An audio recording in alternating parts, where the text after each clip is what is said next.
Olá, aquele abraço. Estamos iniciando mais uma edição do TVI News aqui pela TVI, canal 24.2 da operadora Ultra para o sul da Bahia. Muito obrigado a você de Ilhéus, você de Itabuna pela grande audiência.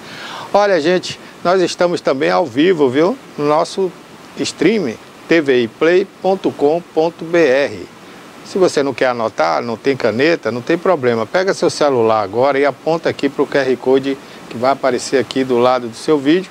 E você vai direto lá para o nosso portal, stream, notícias. Lá você vai encontrar conteúdo inédito, documentários, vídeos que você só vai ver lá, tá bom? Não vai ver em outro local.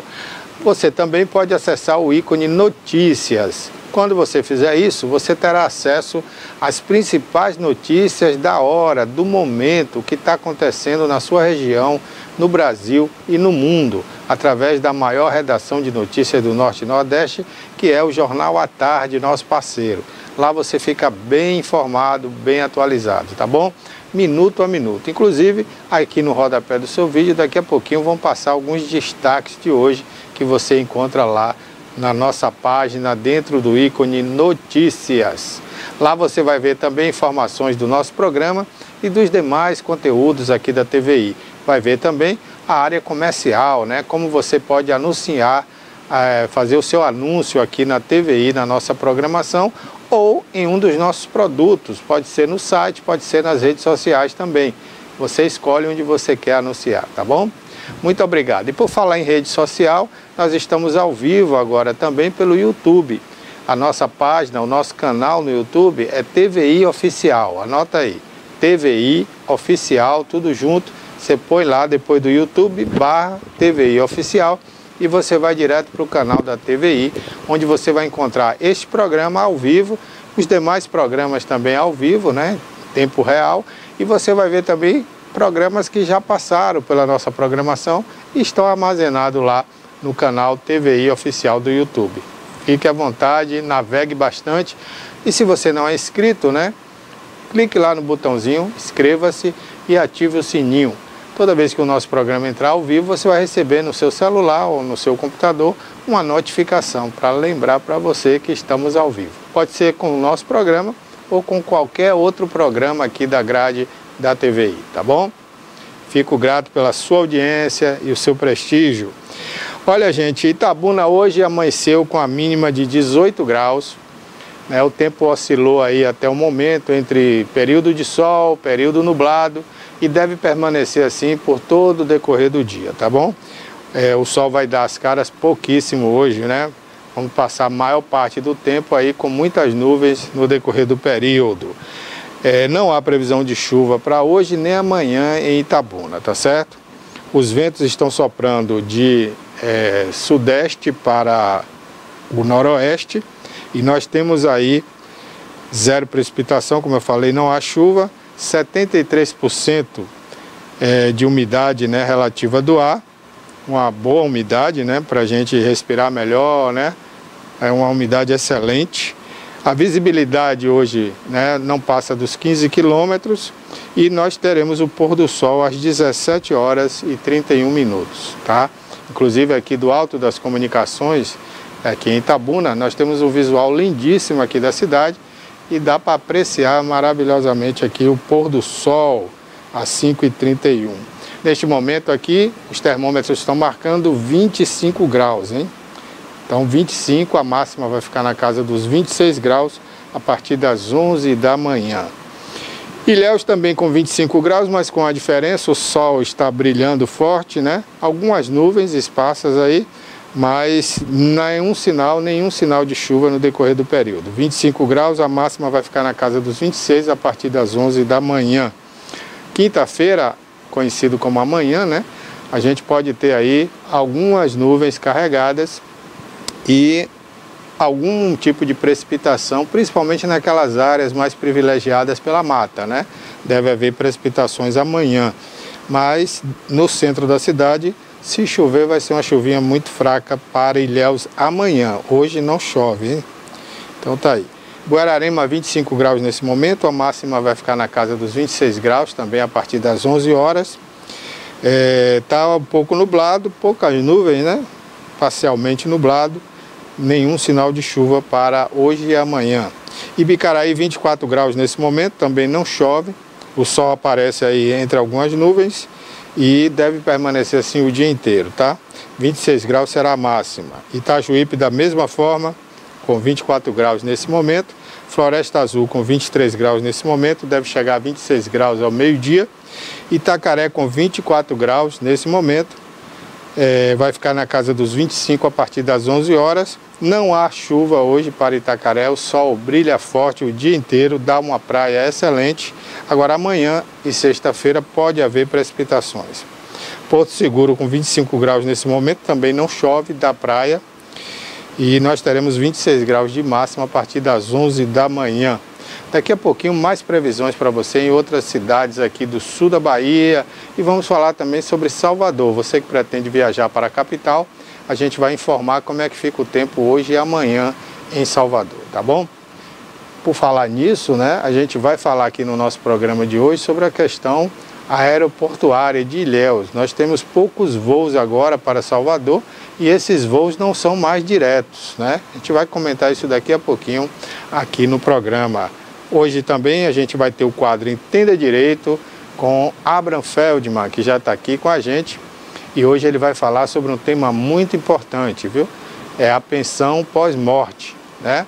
Então, se você tem dúvidas sobre o assunto, quer mandar perguntas para cá, faça isso, faça como outros telespectadores que já enviaram suas perguntas. Entra aí no nosso chat no YouTube, se você está assistindo pela internet, manda a sua pergunta, manda a sua sugestão que a gente comenta aqui no programa, tá bom?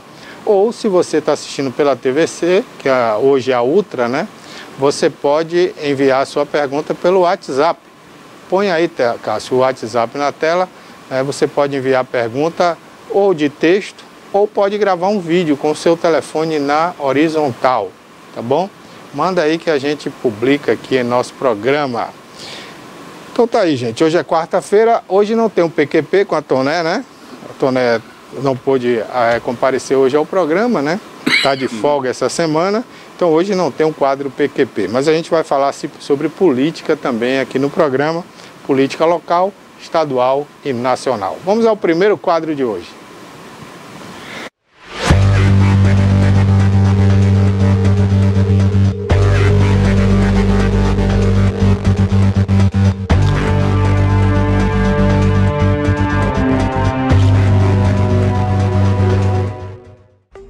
Este conteúdo é uma obra independente. Seus comentários e opiniões são de responsabilidade dos seus idealizadores, não refletindo pensamentos e opiniões da emissora TVI. Bom dia a você, nosso telespectador. Estava com saudade de vir aqui no estúdio falar com você, mas compromissos profissionais e alguns pessoais também me fizeram ficar um pouco ausente. Mas estou de volta e muito feliz. Barbosa, bom dia. Bom dia, Abraham. Sentimos a sua falta aqui a semana passada, né? Você participou pela internet, né? Semana passada não. Na semana retrasada. Semana passada foi gravado. E hoje você está aqui para falar sobre um tema importante, né? Que é a pensão pós-morte. É a pensão por morte, né? Por morte, né? Pois é, a gente tem recebido... Nós lá no escritório e aqui, a TVI também, muitas perguntas, né, de pessoas que têm dúvidas sobre esse tema e a gente vai esclarecer um pouquinho aqui. O que é a pensão por morte? Quem tem direito? Quanto vai receber? A gente vai explicar isso tudo e mais um pouquinho de forma clara, com português claro para você entender. Vamos lá. O que é a pensão por morte? É um benefício previdenciário estabelecido na Lei 8.213 de 1991, que é a lei que trata dos benefícios da Previdência Social. E, pessoal, só uma observação. A gente vai falar aqui da pensão por morte da Previdência Social, tá? INSS. Existem outros regimes, regimes próprios de servidores públicos, previdência privada. A gente não vai tratar dessa, a gente vai tratar da Previdência Oficial, que é aquela do INSS. Qual é a primeira condição para que alguém tenha direito a receber esse benefício previdenciário chamado pensão por morte. O segurado, ou seja, o falecido, ele necessariamente tem que ter a qualidade de segurado, seja como trabalhador, seja como autônomo, né? No caso o contribuinte individual, o contribuinte facultativo, ou aposentado, tá? Então, a gente tem o trabalhador, o contribuinte individual e o aposentado. Se essa pessoa que seja segurado dentro desses três que eu falei, dentro dessas três formas de seguridade, de contribuição que eu falei, ele, aos seus dependentes, ele consegue, ele dá o direito aos dependentes a receber essa pensão por morte. E quem são esses dependentes? O cônjuge, né, ou seja, esposa ou marido, o companheiro, tá, desde que tenha essa união estável, desde que ela seja feita por escritura pública e tenha um prazo e tenha decorrido da data que foi feita essa escritura pública de união estável até o óbito, pelo menos 2 anos, e eu vou falar daqui a pouco sobre esses 2 anos um pouquinho melhor daqui a pouquinho, filhos, em algumas hipóteses pais e irmãos. Tá? Essas pessoas, via de regra, são os dependentes. É o que a gente mais vê. Então, quem recebe essa pensão? A esposa ou o marido, tá? O companheiro ou a companheira que sobreviveu e o filho. Isso é o que acontece na média. A questão, Barbosa, da lei, né, dizer que tem que haver 2 anos, né, de união estável, é uma questão interessante porque isso evita um enriquecimento sem causa, porque a gente sabe que muitas pessoas no passado, e algumas ainda tentam hoje, vem, a pessoa está doente, aí cuida dela, ó, eu vou morrer, então a gente faz aqui uma união estável e aí você fica com a minha pensão, tá? Isso, na verdade, não é adequado, não é correto, porque aquela união estável, ela não reflete a vontade daquelas 2 pessoas em constituir uma família. Então, aquela união estável, ela foi feita unicamente para que uma das pessoas a que sobreviveu, a que vai sobreviver, receba esse benefício previdenciário. Então, o INSS atento a isso, tá? E o legislador também atento a isso, ele evitou essa situação dessa forma. Mas ocorre também que muitas pessoas têm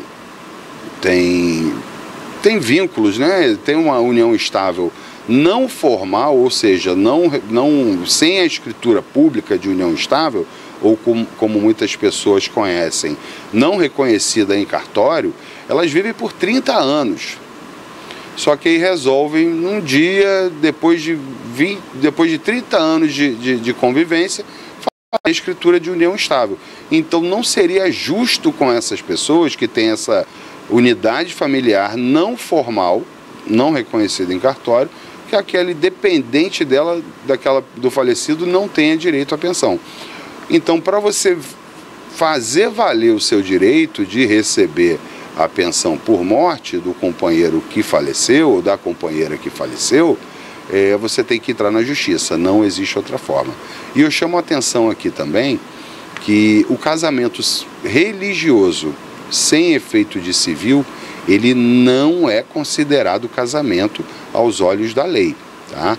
Para que o casamento religioso tenha efeito de casamento civil, ele deve ser feito dessa forma, tá?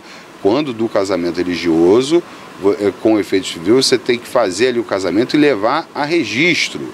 Levar lá no cartório de registro de pessoas naturais, para que dali ele registre que foi realizado, foi celebrado o casamento entre aquelas partes. Diferente disso, aos olhos da lei previdenciária, é considerado também uma união estável não formal, não reconhecida. Então, você vai ter que ingressar judicialmente também para que seja inicialmente reconhecida a sua união estável, para que a partir dali você possa receber o benefício previdenciário. Tá? Quanto se recebe? Quanto se recebe hoje? Antigamente recebia-se 100%. Tá? A pessoa ganhava 5 mil, recebia-se 5 mil reais. Com a reforma da Previdência, isso mudou. Hoje, a pensão é de 50% do salário ou da aposentadoria que o falecido recebia no momento do óbito, acrescido de 10% por dependente. Então, se tinha esposa, se era casado e tinha 2 filhos, essa pensão vai ser de 80% do valor que ele recebia quando era vivo. Tá? Quando os filhos capazes, né, com suas faculdades mentais plenas, completam 21 anos de idade, aqueles 10% dele deixam de existir. Tá? Bom, aí fica só para os outros que têm menos de 21 anos e para viúva. Ou viúvo, né? Não vamos matar só o homem, não. Vamos matar a mulher também. Ô Abrão, agora essa questão de receber 50%, a pessoa pode entrar na justiça, requerer o direito, porque já foi direito outrora, né? Uhum. O 100%. Não é inconstitucional ter reduzido? Será que ele consegue algum êxito na justiça? Não, não consegue. Porque apesar de o direito previdenciário ele ser permeado também por princípios, existem as regras de concessão. Então, assim, a gente consegue ponderar, valorar princípios, mas regras não. Então, porque assim, Barbosa, é uma questão muito complexa, porque qual foi a lógica que o legislador usou? Ele pensou assim, ora, o casal precisa de 5 mil para viver os dois juntos. Se um deixa se morre um, não precisa mais daqueles 5 mil, precisa da metade, né? E além dessa metade tem mais esses 10%. Então, para os cálculos, né, para que a Previdência se mantenha sempre equilibrada, financeiramente estável, essa foi a intenção do legislador, tá, pessoal? Quando fez a reforma. Eles tiraram uma parte da pensão porque eles entenderam que como aquela pessoa faleceu, ela não levaria despesas para aquela família. Só que nem as consequências disso não são somente positivas, né? E a consequência positiva seria ser adequado às contas da Previdência Social, mas muitas vezes se mostra inadequado à vida cotidiana, né? A realidade financeira das pessoas que dependiam daquela renda. Então vamos admitir que ele recebia lá os 5 mil, mas pagava aluguel, né? Condomínio, IPTU, não tem carro, mas tem filhos ainda, então tem que pagar a escola. As despesas dos filhos permanecem inalteradas, tá? O aluguel permanece inalterado. A única despesa que teria, que seria da pessoa que faleceu, seria a alimentação, a parte dela na conta de luz, na conta de água. Então acho que o impacto financeiro dessa perda percentual para a família não é boa, tá? Então a gente consegue enxergar aspectos positivos e negativos. Eu vejo como para as contas da Previdência necessária essa medida, mas vejo também como uma perda para as pessoas que recebem a pensão, para os dependentes, que imagine só, né? E isso aí infelizmente é muito comum. Quando o provedor da família vem a faltar, vem a falecer, a família sofre muito, financeiramente também. A gente que atua na área do direito, a gente vê às vezes patrimônios grandes, relevantes, eles serem dizimados ou até extintos mesmo pela falta de gestão das pessoas que ficaram. Então, houve uma perda sim, e é preciso que as pessoas, né, que entendam que depois que aquela pessoa, o segurado, falece, né, os dependentes vão sofrer uma perda econômica sim, e vão ter que reequilibrar as contas. Vão ter que reequilibrar as contas, senão dá errado, dá muito ruim. Ok, então você fez questão de esclarecer aí que é a pessoa que tem aposentadoria pelo INSS, né? Pelo INSS. Quer dizer que qualquer outra modalidade não existe essa... Eles têm regras próprias. Ah, tem outras regras. Tem outras regras. Por exemplo, os servidores públicos, né? Que uma parte deles tem um regime próprio de previdência. Tem as regras próprias deles. Aí não convém tratar aqui porque são muitos regimes e muitas regras próprias. Tá? Já finalizando a sua resposta. Como eu falei, né, as regras não são ponderadas. Os princípios norteadores do direito, sim, eles servem como norte e a gente consegue ponderar os princípios, mas as regras não. Ou cumpre a regra ou não cumpre.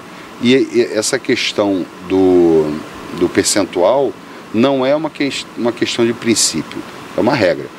Faleceu, 50% mais 10% por dependente. Não tem choro nem vela, não tem como pedir para o juiz, não tem como fazer nada. Isso aí é aceitar e adequar a vida lei, da né? família. É a lei, não tem jeito. Quando se trata de uma pessoa que faleceu por acidente de trabalho, né, durante o seu serviço, a viúva ou o viúvo, no caso, né, ele tem direito a algo mais ou não? Então, aí ele vai ter que recorrer à Justiça do Trabalho, tá, pedindo dano moral, ricochete, né, por ricochete, e pedindo também, pode pedir também uma indenização da empresa, da reclamada. Tá? A gente vê isso, mas não são processos simples, porque ele já tem a Seguridade Social. Né? E quando a empresa paga o INSS do empregado e demais tributos, justamente ela paga também, tem lá um cálculozinho que é relacionado ao risco da atividade. Por exemplo, a contribuição previdenciária das empresas da construção civil, que deixa muita gente doente, né? São acidentadas. Então ele já paga um pouco mais que os outros, justamente para isso. E tem uma categoria também, né, que é insalubre, né? Aí já é outra coisa, já é outra insalubridade coisa. E periculosidade. A insalubridade é quando o empregado ele trabalha num ambiente que é hostil e prejudica a saúde dele, tá? Pode prejudicar a saúde no curto, médio ou longo prazo. E a insalubridade tem graus, tá? É grau baixo, médio e alto. E o valor é um percentual sobre o salário do empregado. É aplicado um valor de acordo com o nível, a disposição dele, aquele ambiente insalubre, e o tipo também de agressão que pode causar à saúde dele. E tem a periculosidade, que é quando pela atividade em si pode causar a morte. Pode causar a morte, a extinção da vida. E aí ele recebe um adicional de 30% calculado sobre o vencimento dele. Ok. Tá? Mas não se confundem o direito previdenciário com o direito do trabalho. São direitos completamente diferentes. Agora, essa pensão por morte, ela independe se o cônjuge, seja homem ou mulher, tem aposentadoria também, né? Não tem nada a ver. Trabalhador ou aposentado não faz diferença. Recebe do mesmo jeito. Mesma coisa, não faz diferença nenhuma. O que existe, e aqui eu vou dar uma lida, porque são dados um pouco mais que eu não quero errar. Existe prazo, tá? Para as mortes ocorridas, eu vou falar daqui, né? A duração do benefício, tá, pessoal? Tem até uma tabelinha aqui que eu fiz. Vamos lá. Óbito ocorrido a partir de 1º de janeiro de 2021, tá? Se o dependente for menor de 22 anos, só tem 3 anos de duração a pensão. Se tiver entre 22 e 27, são 6 anos. Se tiver entre 28 e 30, são 10 anos. Se o dependente tiver entre 31 e 41 anos, são 15 anos a duração da pensão. Entre 42 e 44 anos já são 20 anos de pensão. Se o beneficiário dependente tiver 45 anos ou mais, anos ou mais, aí a pensão já é vitalícia. Antigamente, Barbosa, e aqui evitou-se também causar um rombo na Previdência no longo prazo. Antigamente, quem recebia a pensão recebia ali de forma vitalícia para sempre, tá? Hoje não, hoje existem prazos. Hoje existem esses prazos. Então, a pessoa que está casada e o cônjuge faleceu, tem menos de 45 anos, ela vai ter um prazo determinado já na lei para receber a pensão. Se tiver mais de 45 anos, ela vai receber de forma vitalícia. Então torce aí para o seu companheiro morrer depois que fizer 45 anos. E também não tem choro nem vela. Porque aí vai até o fim da vida dela. Vai até o fim da vida.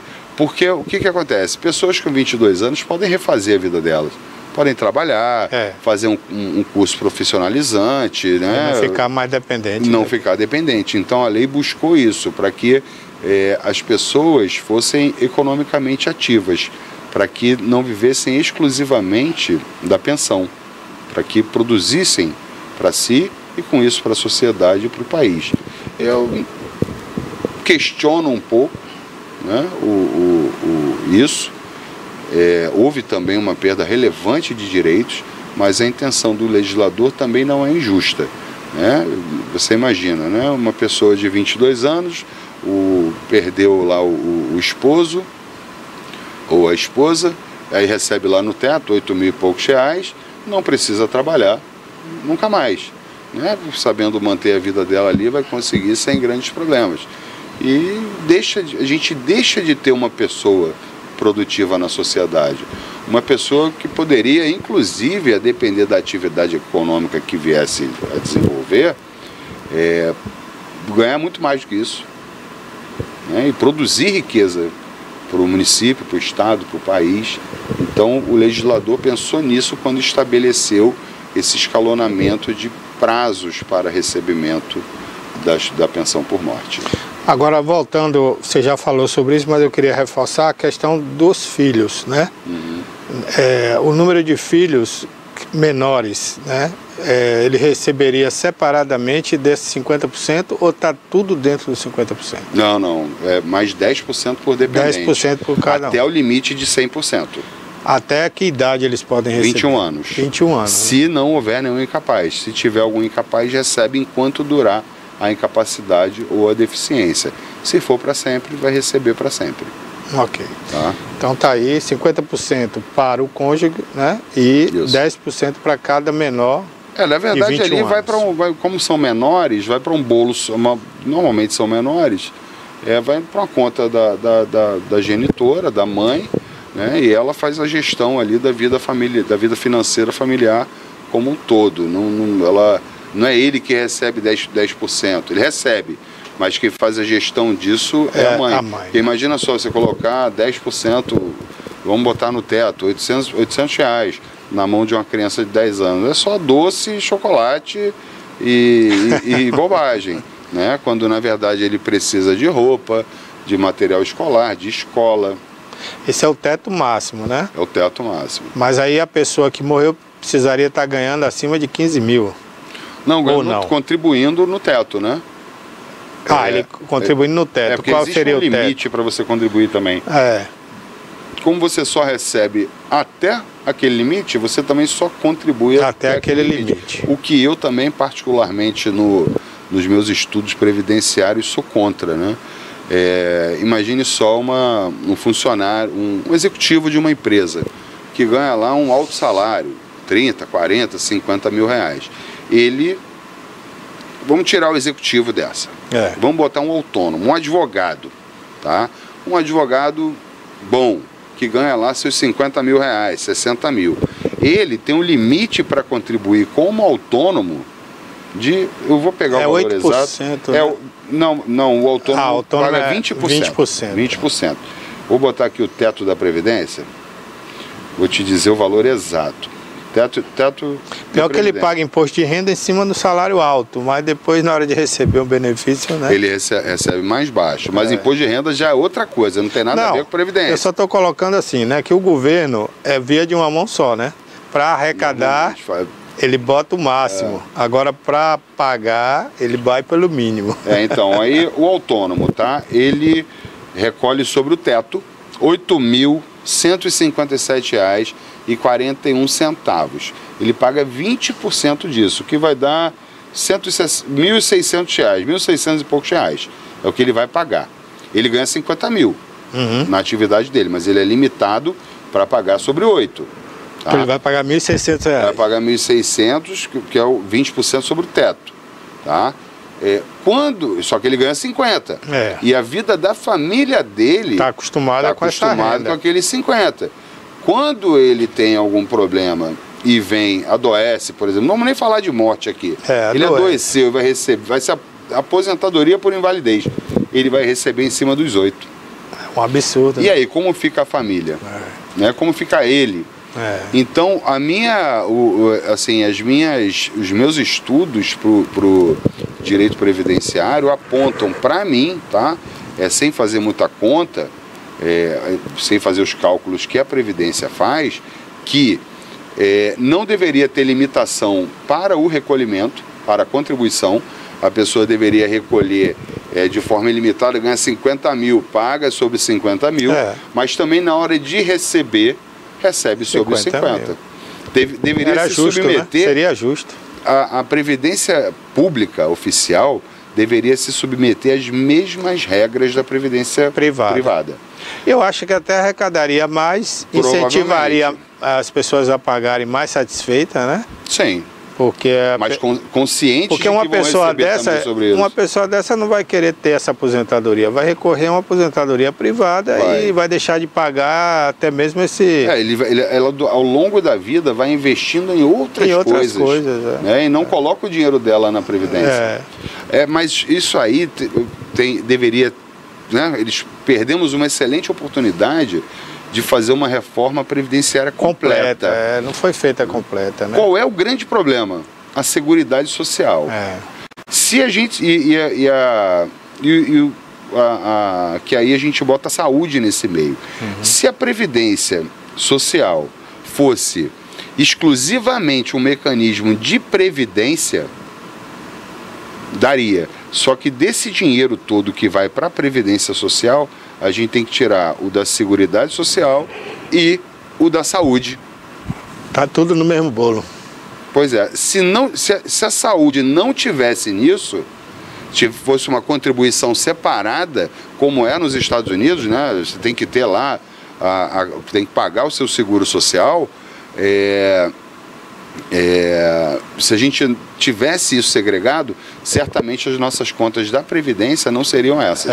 Seriam completamente diferentes e talvez desse para fazer da forma que eu estou falando. Uma outra coisa também é que os deputados, né, o governo não tiveram coragem de mexer com os militares, com algumas categorias. Então você faz uma reforma meia boca, né? Você faz para o povão, mas não faz para quem realmente precisaria. Porque tem militar aí que as filhas já têm mais de 30 anos e recebem integralmente. Então isso é injusto, né? E a gente fala de algumas pensões muito altas. Eu já vi pensão de filha de militar ex-combatente, já pessoa com bastante idade. Barbosa, na época, eu acho que era integral, né, que ela recebia. Ela recebia uns 70 mil reais, 60 mil, e eu estou falando de 20 anos atrás. Hoje é um dinheirão. É um absurdo. E outra coisa, num país que a gente não tem histórico de guerra, a gente nunca participa de guerra, a não ser os pracinhas, né, na década de 30, eu acho, que foram para a Segunda Guerra Mundial, 39, né? Fomos década de 40 e pouco. Década de 40. Fora esses militares, o histórico do Brasil é de militar que não faz nada, fica em quartel, acumulando estrela no ombro, e a gente está vendo aí o vexame que tem coronel humilhado publicamente, preso e covarde, né? A gente vê isso aí. Então, que exército é esse? Que é só para sugar dinheiro da sociedade, né? Hoje nem soldados eles formam mais, os recrutas, porque... Falta dinheiro para comida, né? Pois é, e não tem... Hoje não é obrigado mais a servir exército no Brasil, as pessoas conseguem dispensa, né? Então, poucos vão ali para a Marinha, Exército, Aeronáutica, para fazer carreira, para galgar ali um estudo numa faculdade melhor, pilotar um avião e tal, mas é muito pouco, é minoria, né? E a gente tem também aqui muito pouco dinheiro do orçamento público destinado... Agora mesmo está faltando gasolina para avião da FAB. Mas isso já há muitos anos, tá? Não é agora. Já há muitos anos. Isso já vem de... eles vêm enfraquecendo as Forças Armadas. Desde os anos 98, 98 para cá, Então as Forças Armadas vêm sendo enfraquecidas há bastante tempo. E assim, são dos deveres fundamentais de qualquer país, né? Educação, saúde e defesa. Nós não temos defesa. Não temos. Se a gente tiver uma agressão estrangeira, a gente tem que se ajoelhar. Eu não sei nem como é que vai ser, né? Então, deveria ser tratado de forma séria. Seria igual a Venezuela agora, né? Chamando milicianos lá para... Você deve ter percebido que tem mais miliciano do que militar na ativa. Porque, na verdade... 4 milhões e meio. Porque, na verdade, deveria se chamar mercenários e não milicianos, né? Eles chamam de milicianos. Eles vão receber ali uma grana, supostamente, né, para defender o país. Então é isso, infelizmente nosso país é vergonhoso nessa área aí da defesa. Posso continuar a falar aqui sobre a pensão por morte, o aspecto mais prático? Eu tenho vamos encerrar nesse bloco, né? Você pode concluir aí o que você ia falar, depois eu gostaria, fora do quadro, porque o tempo já acabou, né? A gente pode tirar outras dúvidas aqui, inclusive eu quero registrar aqui a participação do Frandique Magalhães, de Paula, Alain Bastos e Josias, o amigo das canetas. Esse é o meu amigo Alain, lá do Rio de Janeiro, o pai dele, que era o Josias, uma pessoa também maravilhosa, que eu amava muito, grande amigo, pessoa gostosa de lidar, saudade eu tenho daquele homem. Alain, um grande beijo para você. Fradique, obrigado pela sua audiência, um abraço. Continua aí que eu ainda vou tirar mais algumas dúvidas, tá? A gente está encerrando aqui, mas eu não vou embora agora não, só daqui a pouco.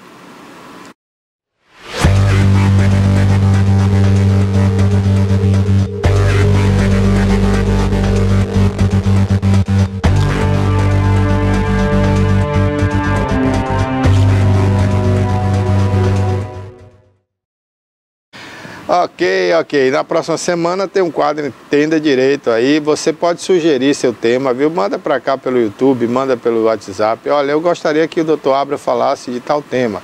Ou pode enviar diretamente para o contato dele que vai aparecer aí na tela, né? E você sugere aí o tema que você quiser. Mas o Abra continua aqui com a gente, né? Porque o tempo do quadro acabou, mas ele está aqui ainda com a gente para esclarecer mais outras coisas. Vamos lá. Como é que você vai requerer a sua pensão por morte após o falecimento lá do seu cônjuge ou do seu companheiro? Primeiramente, em primeiro lugar, você vai ter que entrar com requerimento administrativo. Tá? Não se admite, inicialmente, você ir direto para a justiça. Tá? Você tem que começar administrativamente, através de um requerimento específico lá no INSS. Normalmente eu recomendo que você faça isso com um advogado especialista, tá? porque existem alguns documentos que devem ser juntados, e se você não juntar aqueles documentos da forma correta, como a lei, as resoluções e as instruções normativas do INSS determinam, você pode ter o seu processo indeferido, tá? Mas indeferido porque você não juntou adequadamente esses documentos. Então você faz um requerimento administrativo lá no meu INSS, e aí tem uma questão interessante. A pensão ela é concedida na data do óbito se houver menor de 16 anos, Então, você tem 180 dias para dar entrada nesse requerimento, e quando ele for deferido, você vai receber todos os atrasados, tá? Porque a data da concessão é considerada a data do óbito. E 90 dias após o óbito para as pessoas, para a pessoa casada, né? Então, se você entrar em até 180 dias, não são 6 meses, tá? São 180 dias, a conta é diferente. Após o óbito, você recebe os atrasados. Porque explica aí, porque a conta é diferente, porque pode ter gente em casa que não entende. Tem mês de 30 dias, tem mês de 28, então não 29. Pode contar 6 meses. Não pode contar. Morreu 1º de janeiro, então tem até 1º de junho. Julho. Maio, junho, julho. Tem até 1º de julho. Não. A conta é feita em dias. Tá? 180 dias. 180 dias. Não importa, é direto, não tem negócio de dia útil, né? Não, é direto. O prazo dias corridos.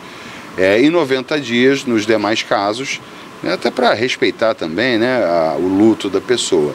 E aí você colocando esse processo administrativo, esse requerimento administrativo dentro desse prazo, você recebe integralmente, tá, os atrasados, quando do momento da concessão.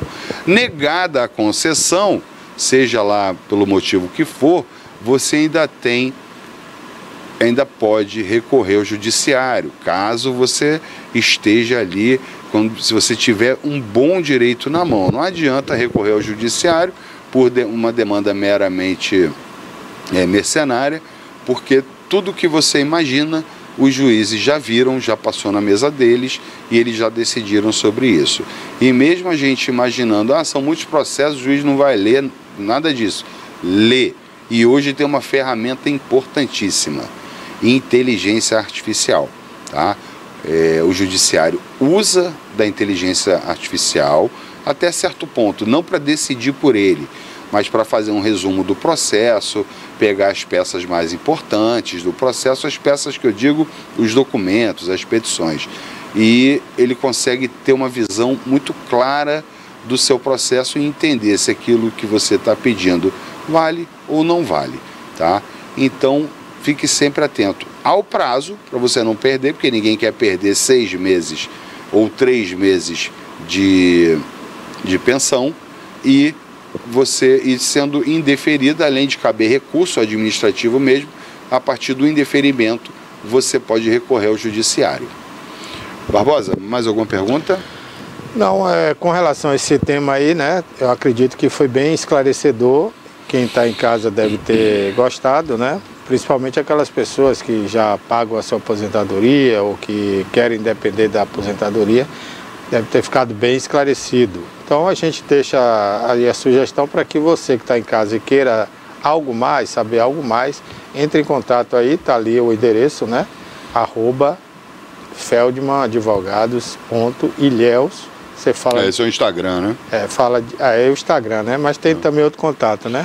Tem o celular, pode colocar aí, se você tendo alguma dúvida, é só ligar pra gente, vou pedir pro Cássio colocar assim que ele puder, tá? Nossa equipe lá tá pronta para tirar todas as suas dúvidas. É celular? Celular é 73, o DDD, 99812, 8654. Daqui a pouco ele coloca aí. Sobre a questão das contribuições, Barbosa, eu vejo muita gente que não contribui, contribui ali com o mínimo, entendeu? Rapaz, por que você faz isso? É melhor para você? Não, não vou contribuir não, vou investir meu dinheiro. E aí, esse é o argumento, não, vou investir, vou fazer isso, vou fazer aquilo. Ok, O problema é, quando você é segurado do INSS e paga ali sobre o teto, por exemplo, eu pago sobre o teto, dói na hora de pagar aqueles R$ 1.600. Mas quando eu penso que se acontecer alguma coisa comigo e eu vier a precisar me aposentar por invalidez, por exemplo, se eu vier a falecer, meus filhos e minha esposa vão ter pelo menos aquele mínimo, né? No meu caso aqui vai ser o teto, né? com os redutores, isso já me traz conforto. Então a dor de pagar aqueles 20%, ela começa a ser atenuada. E aí a questão, não, o dinheiro da Previdência eu vou botar no investimento que vai rendendo. Ótimo, maravilhosa ideia. Só que se você morre antes, meu amigo, morreu no 3º mês. E aí? Esquece. Nem lá, nem cá, né? Não. Aí sua família vai ter aqueles R$ 4.800. No INSS não, você vai ter a certeza de que vai receber. E existem prazos de carência também, tá? Mas isso aí já é um assunto que mas você falou aí 3 meses, né? Quer dizer que a pessoa pagou até a 3ª parcela, ela já tem automaticamente direito, ela morrendo? Então, aí vai depender de algumas situações, tá? Esse aí já é um assunto que são regras pouco, eu vou demorar mais tempo para falar disso. Certo. Mas, por exemplo, pro auxílio doença, você recolheu hoje, tá? Teve um acidente amanhã, você já pode entrar, que não se chama nem auxílio doença mais agora, mudou o nome. E mudam esses nomes também, eu nem sei para quê. Cada governo que entra vai mudando. Então esse auxílio, o antigo auxílio doença, você pagou hoje, você já começa a ter direito no dia seguinte. Sofreu um acidente, já vai ter direito. Isso é a Seguridade Social. Tá? Então a gente precisa pensar nisso, não só na previdência privada, na contribuição para o INSS, como uma despesa ou como uma forma de se aposentar. Porque eu vou me aposentar aos 70 anos, né? Se a regra não mudar até lá. Pode ser que até lá a aposentadoria seja somente com 150 anos. Né? Então eu vou ter que contribuir até os 150 anos para me aposentar. Né? A gente não sabe como é que vai ser. Eu vejo cada vez mais o rombo da Previdência e as coisas ficando piores para a gente que contribui. Mas a gente tem que pagar para ter esse mínimo de seguridade social, de segurança mesmo. Porque imagina só para o autônomo, se você não paga o INSS, fica impossibilitado de trabalhar por 1 ano por conta de um acidente.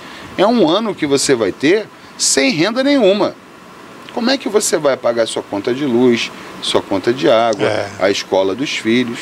Então a Previdência Social é importantíssimo. Pensa nisso, não vacila, não dá mole e não é só para você, é para você e para sua família. Dói na hora de pagar, mas quando você entender que os benefícios vão ser maiores que a sua dor, você vai acabar pagando até feliz. Abra, eu vou abordar um tema aqui, né, que talvez seja um pouco delicado você como advogado comentar, mas é importante você dar sua opinião. Hoje, com o advento da internet, a questão ética, que antigamente, né, se cobrava muito dos profissionais, por exemplo, médico nunca pôde fazer propaganda em televisão, advogado também não. Não era uma lei, mas era uma questão ética na classe ali que, através dos seus conselhos, né, proibia o profissional de fazer a publicidade. Eu acho até errado. Nesse ponto aí, eu acho que o advogado, o médico, né, seja ele qualquer profissional liberal, pode fazer sua publicidade, né?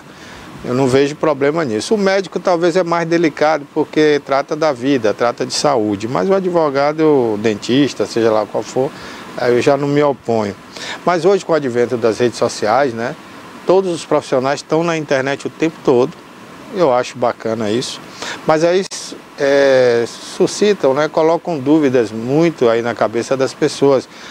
Porque eles querem falar em pouco tempo algo para chamar a atenção do possível cliente, né, levar o cliente para ele. Mas aí cria muita dúvida. Por exemplo, recentemente eu estava conversando com o pessoal de contabilidade E eles estavam falando das inúmeras brigas que eles têm com os clientes. Porque o cliente vê uma chamada de um advogado na internet, por exemplo. Ah, sua dívida com a Receita Federal pode ser parcelada em até 120 vezes. Né? Ou em 120 vezes, sem juros, sem multa, tal. Aí o indivíduo vai lá no contador e fala, ah, eu vi na internet que tem que parcelar em 120 vezes e tal. E não é assim, cada caso é um caso, né? E aí quando o contador fala, não, mas só pode até 60 aqui no site da Receita e tal, isso tem criado muito problema. Eu tenho visto também advogados fazendo publicidade. Por exemplo, tem um aqui que ela diz o seguinte, a advogada, agora é lei, os bancos são obrigados a parcelar qualquer dívida em até 5 anos. Será que é assim mesmo que funciona? Então o pessoal fica na dúvida, né? O que é que você acha disso e com relação a essa chamada, por exemplo? Esse assunto realmente é interessante e deve ser discutido, tá? O advogado ele não pode fazer propaganda, né? Ele não pode fazer publicidade de forma a se promover, né? Ou promover seu escritório e nem como uma forma de captar clientes. Ele pode sim informar, publicar vídeos, textos. Eu venho aqui sempre a seu convite para esclarecer a dúvida das pessoas. Assim, não busco aqui captar clientes, eu venho aqui mesmo para levar essa informação. Uma prestação de serviço. Foi a proposta que você E você vê que a gente tem um tempo hábil aí para esclarecer mesmo, não ficar dúvida, né? Exatamente. Porque esse tipo de chamada de 30 segundos, você não consegue explicar nada. Não consegue. Como esse caso que eu coloquei aqui. Agora é lei, todo banco tem que dar 5 anos para você pagar a dívida. Eu tenho certeza que não é simples assim. Normalmente não é. O que acontece, Barbosa? As informações às vezes chegam nas redes sociais de uma forma para que a pessoa se interesse e entre em contato com ela. E aí quando você vai, não, o meu caso aqui, aí você vê que talvez não seja bem assim. Mas aí o objetivo da pessoa que publicou da advogada aquilo, funcionou, né? Ela levou o cliente até ela, o que é uma prática proibida pela OAB, né? As publicações dos advogados, as manifestações, publicação em rede social, deve ser para informar. Tá? Se daquela informação gerou interesse, ou dúvida, alguma pessoa tem uma situação que gostaria de entrar em contato para esclarecer e vir a ser um cliente, ok. Mas não, assim, tem que ser muito claro que aquilo ali não é uma forma de captar cliente. Aquilo ali é um veículo que serve para levar informação. Até porque, por exemplo, um advogado de São Paulo faz uma publicidade dessa, eu não vou aqui do sul da Bahia ser cliente desse advogado lá. A não ser que eu tenha alguma causa lá em São Paulo, mas é um caso raro, né? Sim. Então essa publicidade dele não vai funcionar para todo o Brasil. Não. Vai gerar muita dúvida na cabeça de muita gente. E que muitas vezes o vídeo dele pode viralizar, por exemplo, pode nem conseguir responder. Então, vai tomar o tempo dele. Exatamente. Então tem que se ter muito cuidado e a pessoa que usa ali, que vê essas coisas, também tem que ter um discernimento muito grande, né? Para não cair nessas roubadas, né? Porque isso aí não é um golpe, nada disso, né? Provavelmente não. É uma informação, eu tenho que se verificar se ela é verdadeira ou não. Só que assim, essas coisas muito fáceis, muito boas, normalmente vêm recheadas de interesses obscuros, né? Igual você anunciar uma TV barata, né? Uma televisão lá de 100 polegadas por R$1.000. Muito dificilmente não vai ser golpe, né? Então, é lei. Eu não sei da publicação dessa lei. Tá? Eu desconheço a lei que o banco é obrigado a parcelar em 5 anos. Eu desconheço. Até porque banco é uma coisa privada, não vai seguir uma lei. Não pode. Pode até ter, mas... Pode até ter. Eu desconheço. Você sabe alguma coisa? Eu desconheço. Pode até ter uma novidade. Vou até procurar, porque me interessou isso aí também. Porque vai ter um monte de cliente nosso aí precisando. Tem uma outra chamada aqui com relação a banco também, que advogado fala que tem um documento no banco, né, que se você solicitar esse documento, Você estando devendo ao banco, você faz a solicitação desse documento, que é um tipo de um extrato que só o banco tem. Aí o banco fica constrangido em dar esse documento e quando ele dá, ele abre uma brecha para que você reveja os valores e tal. Eu não sei se isso é possível. Outra coisa também, tem uma outra chamada aqui que eles fizeram. Quero desfazer uma sociedade, tem 1% e empenhei 50% do imóvel. O sócio não quer comprar minha parte. Sócio é obrigado a comprar a parte do outro? Então, isso aí já é o Código Civil, né? Onde trata especificamente ali da dissolução da sociedade. No caso aí que você está falando é a dissolução parcial, da sociedade. A dissolução parcial da sociedade. Ninguém é obrigado a viver com outra pessoa pro resto da vida, né? Nem marido ou mulher, imagina sócio. Imagina sócio, né? Então, existe uma ação própria para isso, que é a dissolução parcial da sociedade, onde um sócio, na dissolução parcial, um sócio vai comprar a parte do outro. Tá? E ali vai haver uma apuração de haveres e dos direitos da empresa para se chegar no valor da empresa. O sócio, né, que os dois vão estar brigando, o sócio que tiver interesse e disponibilidade financeira vai comprar a parte do outro, ou um ou outro. Aí ali eles que vão se resolver. Agora, eu já vi um caso, por exemplo, né, de 2 sócios que compram uma empresa. Essa empresa estava esfacelada, devendo e tal, né? E eles fazem um documento ali, que vão pagar a dívida e quando resolverem vender, a partir do momento que eles efetivarem ali, né, o negócio, a empresa passa a ter um valor nominal. Então, eles nominam ali aquele valor em, digamos, R$1 milhão. Pronto, a empresa vale R$1 milhão. Na época não foi nem esse, foi outro valor, mas eu não quero citar o valor nominal aqui para não, né?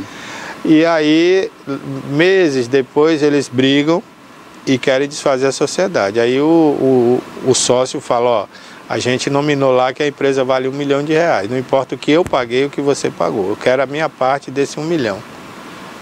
Ou eu vendo a minha ou você vende a sua. Se existe um contrato lá atrás... eles fizeram um contrato de gaveta, né? A gente já começa a ter alguma fumaça aí de algum direito. Mas isso pode ser que não seja, no caso de uma ação judicial, por exemplo, pode ser que não seja levado em consideração. Porque o certo é a empresa ser vendida pelo seu patrimônio líquido, né? O valor da empresa qual é? É o patrimônio líquido dela e a perspectiva de rentabilidade que ela tem. Esse é o valor da empresa. E quanto o mercado, as pessoas, quanto uma pessoa estaria disposta, ou uma empresa estaria disposta a pagar por aquela empresa que tem aquele patrimônio líquido X e a expectativa, o histórico e a expectativa de uma rentabilidade X. Esse é o valor da empresa. Existe um valor que os peritos sabem muito bem dizer, que está muito mais aproximado do valor do patrimônio líquido da empresa, por caso de dissolução.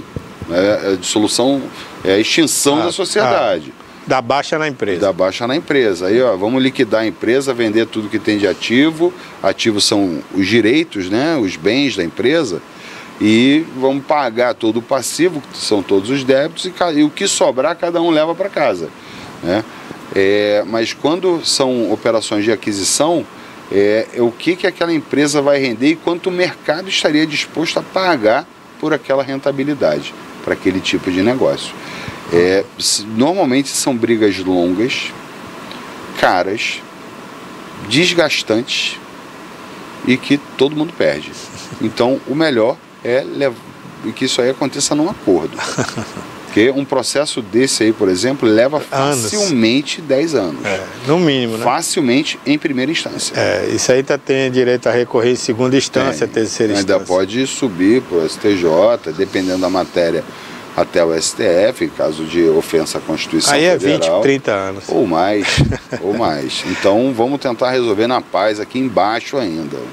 Tem outra aqui que é o seguinte: Supremo Tribunal de Justiça decidiu que valores até 40 salários mínimos são impenhoráveis em qualquer conta bancária do devedor.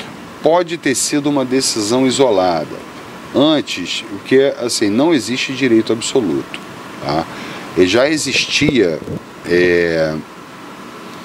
o que na verdade era poupança até 40 salários mínimos. Aí precisaria ver o julgado, porque muitas vezes, Barbosa, e aí voltando àquilo que você veio comentar 15 minutos atrás, esse texto, essa chamada que foi dada aí, dizendo STJ decide que é impenhorável qualquer conta do devedor até 40 salários mínimos, mas pode ter sido para um caso específico, porque a lei diz que são impenhoráveis até 40 salários mínimos a pensão, a previdência privada, e a gente tem reiteradas decisões do próprio STJ que diz que pode penhorar sim, porque eles entendem que aquilo pode ser uma forma de esconder o patrimônio para frustrar a execução, para que o credor não consiga receber.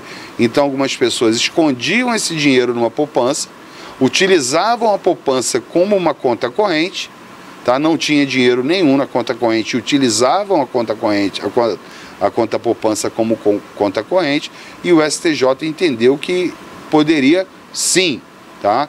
Penhorar valores até 40 salários mínimos em conta poupança e em previdência inclusive. Até porque também foi entendido pelos ministros do STJ que previdência ela se aproxima muito mais de um fundo de investimento do que propriamente a previdência privada stricto sensu, aquela que a pessoa vai juntando dinheiro para um complemento de renda. Então a gente precisaria ver o julgado, porque pode ser uma questão muito específica. E o fato do STJ ter decidido em um caso não significa que isso se aplica a todos. Pode se aplicar se for uma demanda, uma resolução de demandas repetitivas, se houver uma tese firmada sobre isso, mas pode ser que não. Então muito cuidado, preste muita atenção na informação que você vê. Procure estudar um pouquinho mais, procura estudar, que eu digo, pesquisar um pouco mais. Muitas vezes o doutor Google e doutor Instagram não são as melhores respostas. Eu oriento sempre, falo sempre que você deve recorrer ao seu advogado de confiança, aquele que está com você debaixo de chuva, debaixo de sol, que você às vezes liga sexta-feira à noite quando ele já está tomando o uísque dele, que liga no sábado quando ele está fazendo churrasco e ele te atende. Pergunta para ele, porque ele vai te responder. Ele pode até não ter a resposta na hora, mas ele vai pesquisar para te informar e te dar uma resposta clara. É o Leandro Cruz, né? Leandro Luiz. Ele disse aqui que queria fazer uma pergunta, mas não fez, né, Leandro? Você podia ter feito a pergunta. Eu coloquei aqui, faça, né? Mas ele não fez a pergunta. É bom fazer logo, viu, Leandro? Que o tempo chegou. Deixa eu ver que horas são. Já são 11 horas e 4 minutos. Nós estamos aqui ao vivo nesta quarta-feira. Bom, Abraham, muito obrigado, né, pela sua participação aqui. Fora o quadro, né, que é o Entenda Direito. Você ficou aí mais 20 minutos com a gente. Quero te agradecer. Estar aqui. E na próxima semana tem mais, se Deus quiser. Ótimo, beleza. A você, muito obrigado pela audiência. Obrigado, produção, sempre ótima, sempre maravilhosos todos vocês. E obrigado a TVI. Um beijo, até quarta que vem. Ok, quarta-feira nós estaremos de volta aí com Abraham Feldman no quadro Entenda Direito. Olha, gente, eu falei há pouco da previsão do tempo em algumas cidades aqui. Vou concluir agora falando de Canavieiras, né? A nossa Canes tem 25 graus nesse momento, a partir das... Aliás, já vamos para 26 graus agora em Canavieiras, tá? Não chove hoje, o resto do dia com muito sol. Amanhã há uma previsão aí de chuva em áreas isoladas da cidade, né, no município de Canavieiras, tá certo? Vamos ver aí, Vitória da Conquista, um abraço aí ao Gustavo Magalhães, e Vitória da Conquista, 23 graus nesse momento, a máxima podendo chegar a 25 graus, e nós teremos hoje um dia bem ensolarado aí, né? Apesar da temperatura bem amena, bem gostosa, mas o sol vai estar forte aí, tá? Hoje, amanhã e sexta-feira. Então essa é a previsão do tempo para algumas cidades aqui do sul da Bahia, e eu prometi também aqui, né? Falar para quem quer viajar aí, quem vai para Salvador, quer saber como é que está o tempo lá, então a gente vai falar aqui. Salvador hoje está sol, né? Sol forte o dia inteiro, apesar da chuva que deu hoje pela manhã. A máxima vai ficar na casa dos 27 graus, não chove hoje, nem durante o dia mais, nem à noite, né? Já choveu o que tinha que chover pela manhã. Amanhã, quinta-feira, algumas nuvens aparecem no céu, mas também não há previsão de chuva forte. O dia vai ser bem ensolarado amanhã, com algumas nuvens, né? Mas o sol predomina em Salvador, tá bom? Agora, a partir da sexta-feira, há uma possibilidade de voltar a chover na nossa capital do estado. Então, se você quer viajar, hoje e amanhã está tranquilo, né? Vai ser uma viagem tranquila aí no decorrer do caminho, né? E vai chegar em Salvador com tempo bom, tá bom? Essa é a previsão aí para hoje em algumas das cidades aqui do sul e também Salvador, a nossa capital. Bom, gente, vamos comentar agora alguns assuntos que são notícia hoje, né, no Brasil, na área política, na área econômica, né, na área de governo. E a gente começa falando, inclusive nesse momento, né, agora há pouco, o ex-governador da Bahia, que dizem aí que é pré-candidato a governador, né, ele é ministro da Casa Civil, estava falando ao vivo aí, né, na rede do governo federal, né, falando sobre a proposta de gás, o gás de cozinha, aquele gás liquefeito, né, o gás que vem no botijão de 13 quilos, o governo federal quer ampliar essa proposta e dar gás à maioria dos brasileiros aí pobres que não têm recurso para comprar o gás. Ou seja, aquelas pessoas que são inscritas no CAD único, né, que têm direito aos benefícios do governo. Então já há uma possibilidade de ampliação desse programa aí, como também da luz gratuita, né?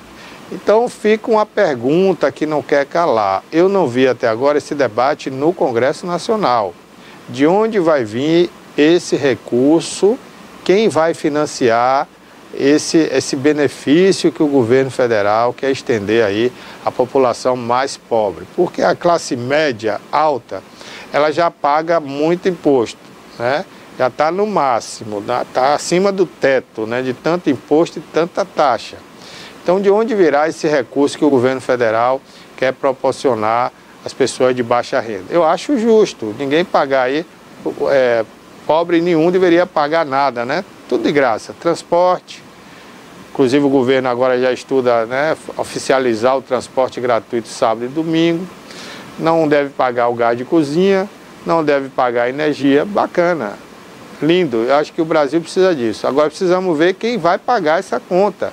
Porque o governo federal já está com déficit, gente, de mais de 350 bilhões. É muito dinheiro. É muito dinheiro. Quando a gente fala déficit, é porque o Brasil já está devendo esse dinheiro. Apesar de arrecadar trilhões, o Brasil só esse ano já arrecadou mais de trilhão de impostos, e o ano nem acabou ainda, e assim mesmo está devendo bilhões de reais, né? Então, eu não entendo essa matemática do governo. De onde vai tirar esse dinheiro para pagar? Porque a energia, eu ainda entendo que é o seguinte, ele vai jogar a responsabilidade para a empresa e a empresa vai cobrar de todos os pagadores de energia. Se aumentar ali na conta de energia R$10 de cada pessoa que paga, aí ele tira de quem não paga. Aí dá para entender a matemática. Mas e o gás? A Petrobras não vai absorver isso, né? Esse dinheiro tem que ser reposto à distribuidora da Petrobras. Então, como é que o governo vai pagar? Porque gás de cozinha, gente, é uma coisa que é consumida dia a dia. E se a pessoa sabe que não está pagando, aí ela vai usar mesmo com gosto de gás, como diz a gíria, né? Então, ela vai esquentar água no fogo, porque ela não está pagando gás.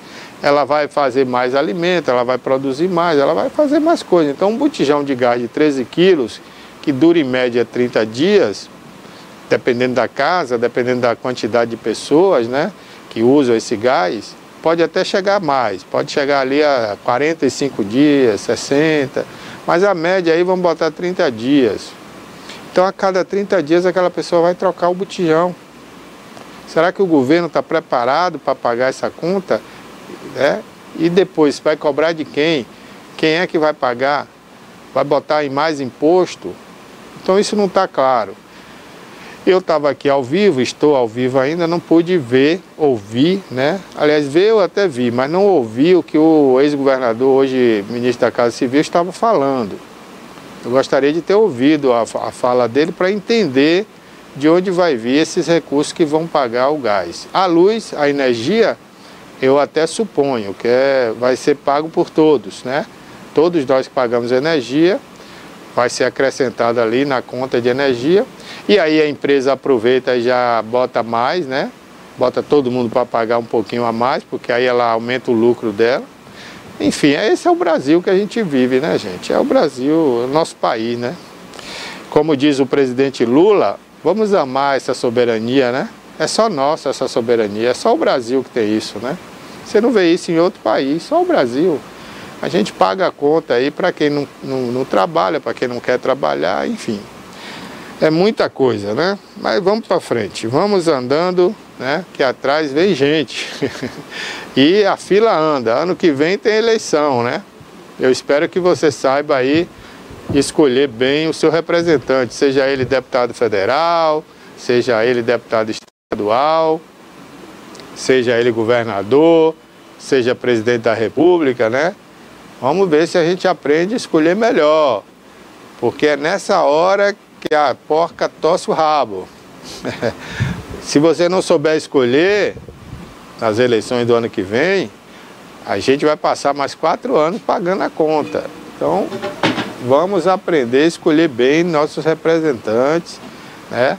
Seja ele presidente, governador, deputado, estadual, federal, para que a gente não venha pagar a conta. Porque o que a gente vê é isso, ó, deputado fala que representa o povo lá em Brasília, mas ninguém representa povo nenhum lá. Eles lá só olham os interesses da maioria, né? Os interesses da maioria deles, dos deputados, não do povo, porque o certo seria realmente ele ver o interesse da maioria do povo. O Congresso é para isso, mas eles só olham a maioria dos deputados. O que é que nós vamos fazer para nos beneficiarmos, né? Ou então negociar esse poder que a gente deu a eles, eles negociam esse poder com o governo federal para receber alguma coisa ali em troca de um voto, ou negocia com o Supremo Tribunal, com Alexandre de Moraes, para ter algum benefício, não ser preso. É isso, é para isso que serve ou está servindo o Congresso Nacional, para os interesses deles.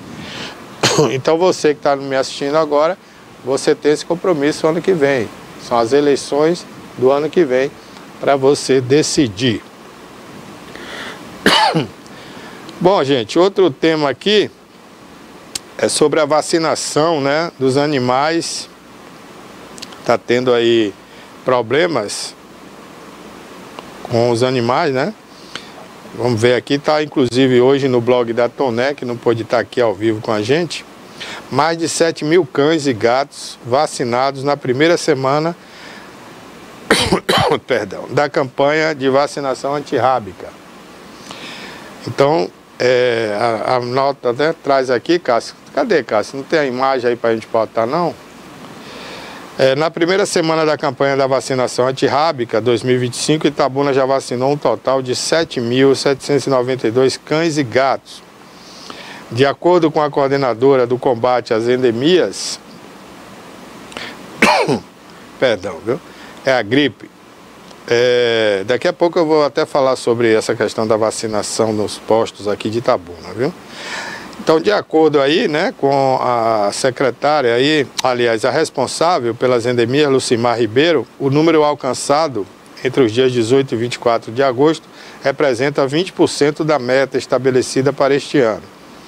A meta para 25 é vacinar 40 mil animais, entre gatos e cães, superando o resultado do ano passado, que foi cerca de 37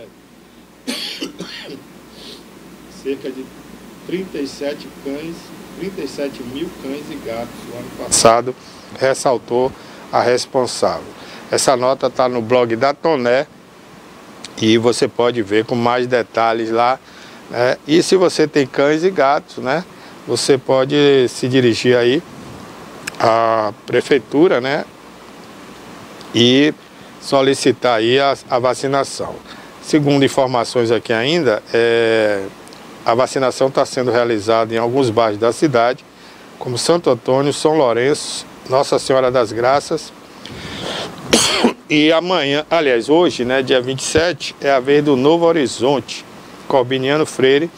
Na quinta-feira, dia 28, São Roque e condomínios Pedro Fontes 1 e Pedro Fontes 2. E Itabuna Parque. Já na sexta-feira, dia 29, a vacinação vai acontecer nos bairros do Pontalzinho e Alto Marom, segundo a Lucimar Ribeiro, né, que é a responsável pela parte de endemias. Então você pode se dirigir aí à prefeitura e solicitar que a vacinação vá até o seu bairro ou procurar saber quando é que ela chega até você, né? Você que mora no centro da cidade ou em algum bairro, você pode se informar através das endemias lá da prefeitura da cidade. Olha, gente, eu vou pedir aqui ao Cássio, né, para a gente botar aí a entrevista do quadro, né, Raquel Rocha Entrevista, e logo depois a gente volta falando de política, tá? Então vamos lá, Cássio. Entretenimento, memória e poesia. Defesa do consumidor. Comportamento. Utilidade pública. Musical. Direitos e inclusão. Tecnologia. Notícias. Política. Opinião. É TV cabo, é streaming, é YouTube, é Instagram, é Facebook. É o início de um novo caminho. É você seguindo, é você assistindo. Somos a TVI. Há 20 anos contando sua história. Criada em 2005, a TVI se tornou a primeira emissora de TV por assinatura fora do eixo Rio-São Paulo, transmitida pela operadora TV Cabo para mais de 40 mil espectadores em Itabuna e Ilhéus. Com uma programação 24 horas no ar, a TVI chegou a fazer 6 horas de programação local diária ao vivo, revelando talentos para a televisão baiana. Inserida na Lei do Cabo, a TVI passou a integrar o seleto grupo de TVs com programação qualificada junto à Ancine e contribui com a capacitação do mercado audiovisual da Bahia para a captação de recursos para a produção de minisséries, reality shows, documentários e outros produtos de entretenimento para as mais variadas plataformas. Equipada com estúdios de áudio e vídeo e modernas ilhas de edição, a TVI também está preparada para trabalhar no jornalismo factual local, inclusive utilizando sua unidade móvel SDNG. Passando agora por uma reestruturação, a ação programadora detentora do canal TVI se prepara para transformar o sul da Bahia em um polo de teledramaturgia, movimentando o mercado do audiovisual da Bahia. TVI é da Bahia, é da gente. Olá, sejam todos bem-vindos ao quadro Raquel Rocha Entrevista. A minha convidada de hoje é a escritora Rossana Araripe Lindotti. Falei certinho? Certinho. Rossana está aqui na TV pela primeira vez, sim. Correto? Nunca tinha vindo Não. Na TV. Daqui a pouco a gente vai falar um pouquinho sobre a trajetória dela como escritora, mas antes vamos lhe apresentar para o público. Você é de Itabuna mesmo? Nasceu em Itabuna? Eu sou de Itabuna. Uhum. Nasci aqui. Ok. Começou sua vida, você estava me contando aqui mais cedo, não foi como escritora, sua vida profissional. Como é que foi o início da sua vida profissional? Eu segui outros caminhos. Eu fiz, o primeiro curso superior que eu fiz foi o curso de medicina na Baiana, em Salvador, porque era o sonho do meu pai. E foi quando você saiu de Itabuna? Só passei 3 anos fora, nesse período. Mas você morou em Itabuna até terminar o ensino médio? Sim. E foi para Salvador fazer medicina na Baiana? Isso. Aí, após 2 anos, eu resolvi seguir meu sonho, que não era esse. Não era medicina. Tá. Eu gostava da faculdade de psicologia, mas não tinha aqui em Itabuna. Então eu voltei. Mas tinha lá em Salvador, né? Tinha. Mas quando você saiu da medicina, você... Eu quis voltar, porque além de sair da medicina, eu também não gosto de morar em cidade grande. Voltei para casa. Sim. Aqui o que nós tínhamos era o curso de Direito na antiga FESP, que hoje é o ESC. Inclusive era um curso muito bom. E fiz o curso de Direito, advoguei 2 anos. E eu fiz um concurso para a Secretaria da Fazenda, para o cargo de auditor fiscal. E passei 30 anos lá trabalhando. Como auditora fiscal. Como auditora, o último ano foi como inspetora. Me aposentei em final de 2016. Como inspetora. Como inspetora. Até aí tinha livro, tinha literatura na sua vida? Olha só, eu fui criada cercada de letrinhas. Eu venho de uma família de leitores, muitos leitores. E alguns escritores que já publicaram livro. Então eu tinha esse desejo, mas era uma coisa ainda longínqua, até porque eu não tinha tempo. No meio do período dos 30 anos na Cefaz, eu resolvi fazer a faculdade de psicologia, porque chegou aqui a primeira turma da FTC em 2001. Enquanto você ainda estava trabalhando na Cefaz? Isso, bem no meio, em 2003. E aí eu comecei a fazer isso, as aulas eram à noite, eu trabalhava durante o dia inteiro, não tinha tempo para escrever nem para pensar em outra coisa. E aí eu me aposentei, eu formei em psicologia, que eu queria preparar uma atividade gratificante para a minha aposentadoria. E era um desejo antigo, então eu saí da Cefaz, eu já estava atuando como psicóloga, tem 18 anos que eu atuo como psicóloga clínica aqui em Itabuna, atendo adultos sob a abordagem terapia cognitivo comportamental. Eu fiz uma especialização depois nessa abordagem. E aí, quando eu me aposentei da Cefaz, sobrou mais tempo, porque eu, como psicóloga, meus horários eu poderia organizar melhor. Depois de algum tempo, eu comecei a escrever um livro. E, em paralelo, um livro de contos. E aí, foi como tudo começou. Um livro de contos. Um livro... Eu comecei a escrever as duas coisas, um romance e um livro de contos. Até então, eu estava fazendo isso sozinha. Um dia, minha irmã, Luz Araripe, que também é escritora, está com alguns trabalhos prontos em vias de publicação, ela me falou de um curso, o curso Formação de Escritores da Metamorfose, que é em Porto Alegre. E também tem uma editora que publica livros de alunos. O curso durou 13 meses. Durante o curso eu aprendi, né, as técnicas da escrita, aperfeiçoei aquilo que era, assim, era um trabalho só meu e comecei a ser guiada. E tínhamos aulas semanais com bons professores, lives, tínhamos vídeos. Até hoje eu recebo esse material. Então você se preparou para ser escritora? Fui me preparando. Fiz uma formação para ser escritora. Isso. E houve uma experiência muito interessante que durante o curso, a Metamorfose, ela providencia produção de coletâneas com os alunos. Cada um tem sua temática e a gente escolhe e participa. Eu participei de 3 coletâneas antes de chegar até aqui, durante o curso. Que são esses livros que você trouxe pra gente, né? Passando. Na ordem aqui, ó. As Vidas que Ninguém Vê, foi o primeiro, correto? Você consegue colocar aqui na fechada, Cássio, por favor? Aqui, As Vidas que Ninguém Vê. É um livro de contos, crônicas, poemas? Essa coletânea é a primeira coletânea impressa. Houve outra antes, em e-book, que está no YouTube, Dia das Mães Fantástico, onde eu participo com um conto chamado A Mãe, o Bebê e o Berço. Aí veio essa, que é uma coletânea de crônicas. Essa coletânea, a gente relata experiências reais a respeito de pessoas socialmente invisíveis. Essas pessoas desfavorecidas socialmente, que muitas vezes nós ignoramos. E eu tenho uma experiência com uma pessoa que eu acompanho há mais de 40 anos. Eu contei a história dela nessa crônica, obviamente com um nome diferente. E o nome que eu coloquei nesse conto foi Das Graças. É uma pessoa que você conhece? Sim, eu acompanho há mais de 40. É uma dessas pessoas, muito pobre, com muita luta, e eu conto a história dela. É um personagem invisível, né, para a sociedade, lógico. Sim. E foi publicado em que ano? Esse foi no percurso entre setembro de 2024 a outubro de 2025. Porque eu terminei o curso, não minto, entre setembro de 2023, terminei o curso em outubro de 2024. Então foi nesse período, eu não sei dizer exatamente a data. Essa foi a primeira impressa.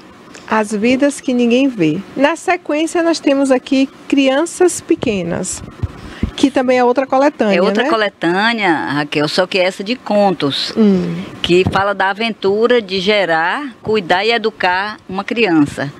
Eu tenho 6 netos. Coloca então, na fechada aqui.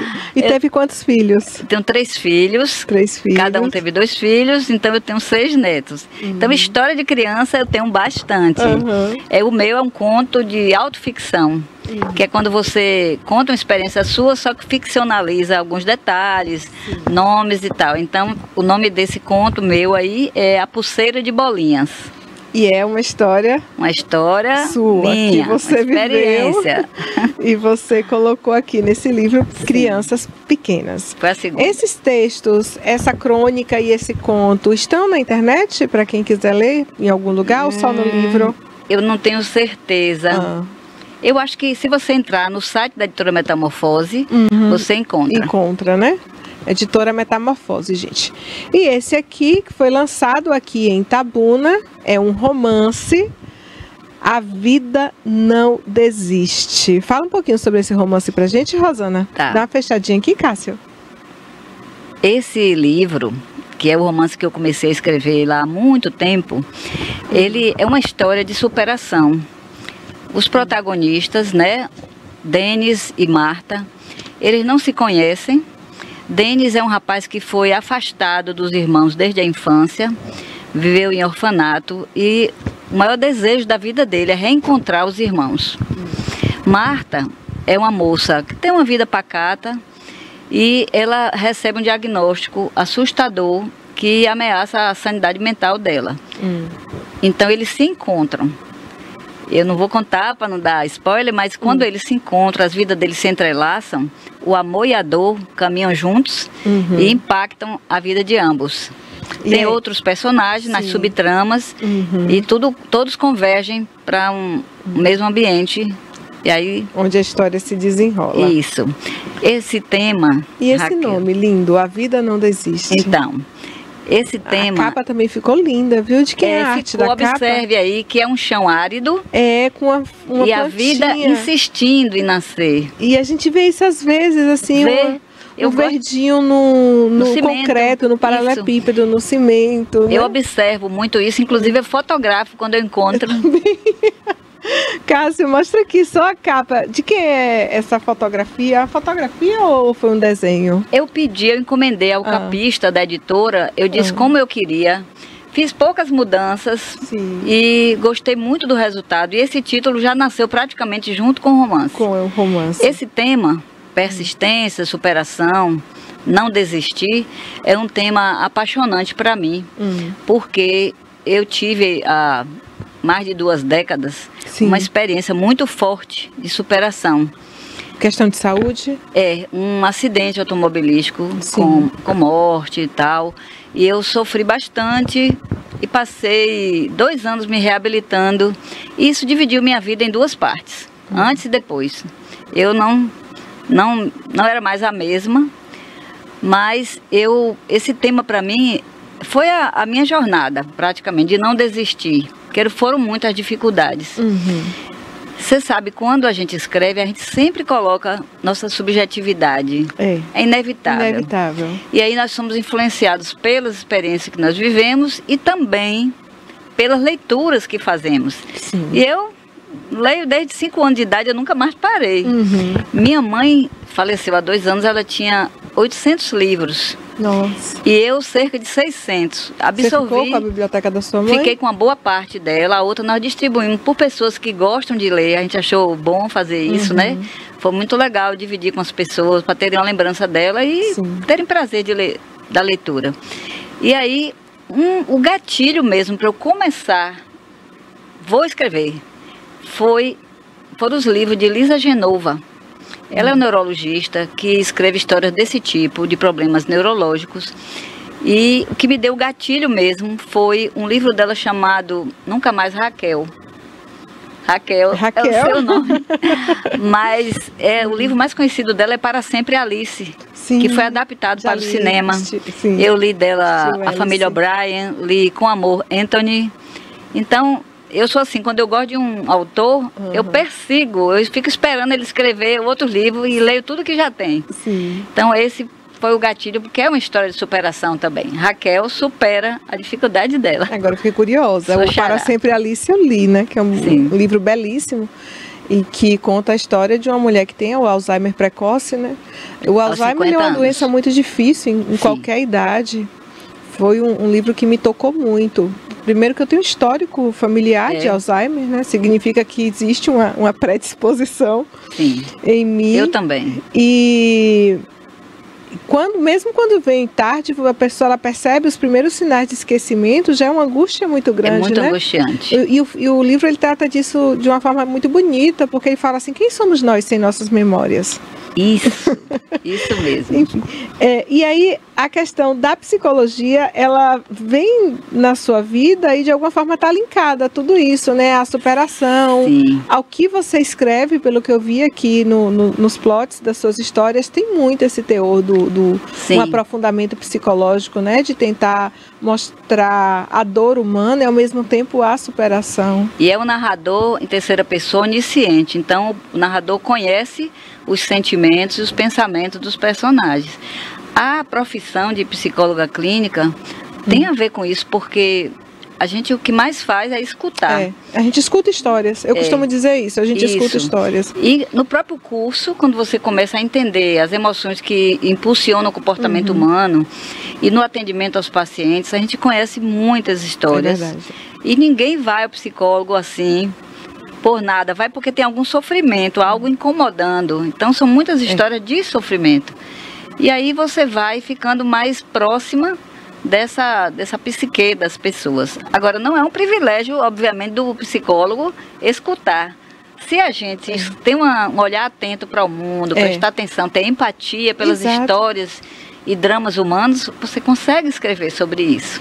Eu sou uma pessoa que uma vez as pessoas estavam me perguntando, né? Porque eu, quando era pequena, eu falava assim, não, eu vou ser escritora, eu quero escrever histórias. Eu gosto muito de escrever.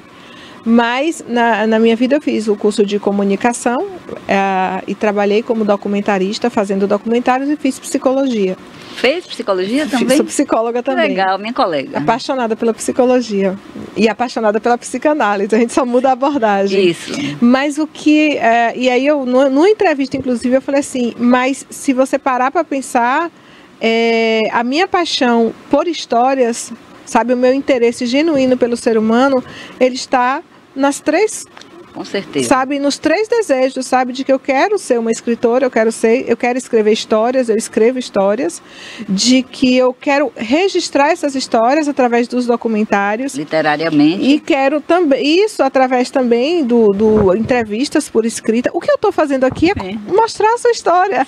Eu quero saber sobre sua história, eu quero que você conte sua história, e eu quero escutar a sua história. Então, até aqui na TV, quando o meu interesse por histórias, ele também está presente.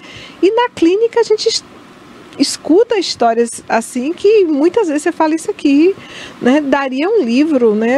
Um livro não seria tão criativo para contar uma história como essa. Cada história é fascinante. E é uma honra, né? Quando a pessoa ela se desnuda, ela se abre, ela sabe, se expõe sem nenhuma máscara para você, para contar do sofrimento, das dores, dos desejos. Então, eu também sou legal saber que você é psicóloga e você gosta de escrever. Quem sabe você vai começar essa jornada aí. Já tem algumas coisas escritas. Tem em coletâneas também, tem contos publicados. Tem alguns romances. Os romances estão na gaveta. Eu quero amadurecer mais, sabe, Rosana? Alguns escritores escrevem precocemente, depois se arrependem, né? E tira o livro da sua biografia. Então, romances eu quero amadurecê-los e publicá-los mais tarde. Mas estão registrados na Biblioteca Nacional, estão prontinhos.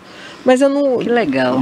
Eu escrevi aos 22 anos, eu acho que já não é aquela história que eu quero contar. A gente muda. Então eu penso, que bom que eu não publiquei A gente aquilo aos muda, 22. né? O filósofo Heráclito ele dizia que ninguém se banha nas águas do mesmo rio duas vezes. Cada dia nós vamos mudando. Porque nós não somos os mesmos e o rio também não é o mesmo, né? Isso. E aí você publica esse livro aqui também já numa fase da sua vida, assim, de maturidade, de experiência, de conhecimento, não é? Você olha para ele e pensa assim, essa é a história que eu quis contar. Estou muito satisfeita com a experiência. A única coisa que eu lamento, Raquel, eu acho que foi na hora certa, na hora que eu tenho mais tempo, na hora que eu tenho mais histórias para contar, e que eu estou mais madura, como você disse. A única coisa que eu lamento de não ter começado antes é que minha mãe, ela faleceu há 2 anos. Ela era apaixonada por isso, ela tinha um desejo de escrever, irmãos delas publicaram um livro, e ela tinha um caderno onde ela escrevia muita coisa. Uma vez eu até fiz artesanal para ela, para ela colocar, dar de presente no Natal na família. Eu fiz impresso para ela com uma capinha, foto e tudo, uma coisa bem artesanal. E ela distribuiu por toda a família. E ela era aquela pessoa assim que, quando eu era criança, que eu aprendi a ler, eu ficava lendo meu livro infantil e ela lendo o romance dela do meu lado. Sim. Toda hora eu interrompia a leitura dela para perguntar o significado de palavras que eu não conhecia. Sim. E ela com toda a sabia. paciência me ensinava. Ela era professora, foi ela que me alfabetizou. Então eu só lamento isso em questão do tempo. Se eu tivesse começado antes, daria tempo para ela acompanhar esse processo meu aí. Eu vou até ler aqui a sua dedicatória, porque eu adoro ler. Por favor, leia. Dedicatória de livro, viu? Leia. Sempre quando eu pego um livro, a primeira coisa que eu leio é a dedicatória. E tem agradecimentos também, pode ler. Eu já imaginava que sua mãe ia estar aqui. Por isso que você está me contando. Dedico este livro aos meus pais, Elsa e Eusébio, em memória, que me guiaram e me protegeram por tantos anos e que despertaram em mim o amor pela leitura e pelo estudo, me incentivando a crescer e comemorando comigo cada conquista. Gratidão e saudade. Ai, que homenagem bonita. É que meu pai, ele me incentivou muito ao estudo. Para ele o estudo era o único caminho. Então, ela de um lado e ele do outro, eu sempre estive no meio dos livros. E dedicou a eles, né? O seu primeiro romance, e que seja o primeiro de muitos, muitos, muitos, muitos. Já fiquei curiosa para conhecer a história de A Vida Não Desiste. Quando já tem projeto de outros livros? Como eu disse, eu tenho um livro de contos que está pronto. Pronto para ser lançado. Depois desse, eu vou imprimir, editar, né? Fazer todo aquele processo que eu passei, leitura crítica, revisão, diagramação, tudo isso que agora eu já aprendi como é, né? E vou publicar. Em breve está saindo um livro de contos. Esse livro, a maior parte dos contos, são 26 contos. A maior parte são contos de autoficção, mas tem alguns que são pura ficção. Eu queria falar uma coisa, Raquel, divulgar aqui o meu site. Sim. Eu fui instruída durante o curso para fazer um site e publicar textos. Então eu fiquei assim, poxa, será que eu vou ter conteúdo? Tem um livro de contos, será que eu vou ter tanto conteúdo?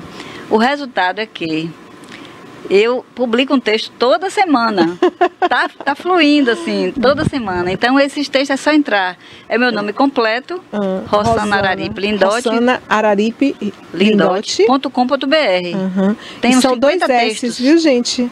Rossana, 2 S's, Araripe Lindotti. Meu nome quem escolheu foi meu pai. .br.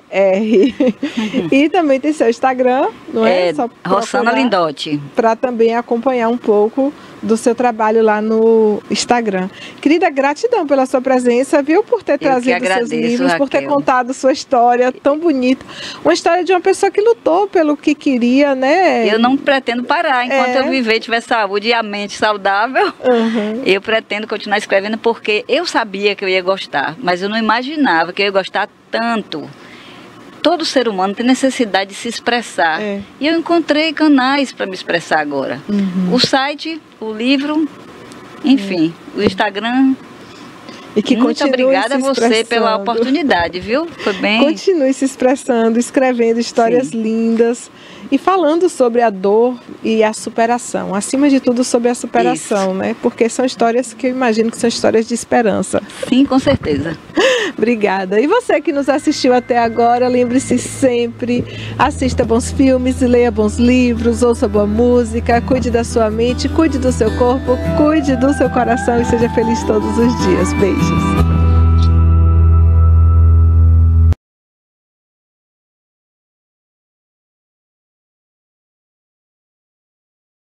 Mano aí, mais um quadro Raquel Rocha Entrevista. Aliás, a Raquel não tem assim um dia fixo aqui, né? Ela pode aparecer hoje, pode aparecer ontem, amanhã. Assim vai. Se tiver uma entrevistada, a Raquel tá sempre aí com a gente. A gripe tá, né? Essa virose aí tá forte, hein? Essas chuvinhas que chegam aí acabam trazendo muitas viroses para a população, né? E muita gente procurou se vacinar, outras não. E a virose está tomando conta. A Pérola, né? Hoje não pôde vir com essa virose. Eu também estou um pouco, né? Gripado, resfriado. Enfim, a gente vai administrando aí, né? Olha, gente, por falar em virose, né? Isso lembra o quê? Política. Por que a virose lembra política? Porque a política é assim, né? Se aproveita desses momentos, dessas faces, né? Ou seja, doença, aí aparece a política ali, porque vamos fazer uma política pública para vacinação, para isso, para aquilo. Quando aparece uma pandemia, então vira um palco para muita gente, né? Mas na verdade mesmo, a saúde anda relegada a segundo plano no Brasil. Ninguém está muito aí para a saúde. Se você for lá precisar de uma cirurgia, de um procedimento de alta complexidade, você vai ficar 6 meses numa fila ou até mais. Infelizmente, né? Por falar em política, o Dino, aquele que foi governador do Maranhão, agora como é que ele se denomina? O primeiro ministro do Supremo Tribunal Federal, comunista, né? Assim ele se denomina, e ele diz e assume que é comunista no Brasil. Ele está se colocando aí, junto ao PT, a possibilidade de uma candidatura aí substituindo o Lula, a presidência da República. Você votaria no Dino? Bom, o passado dele não é muito bom.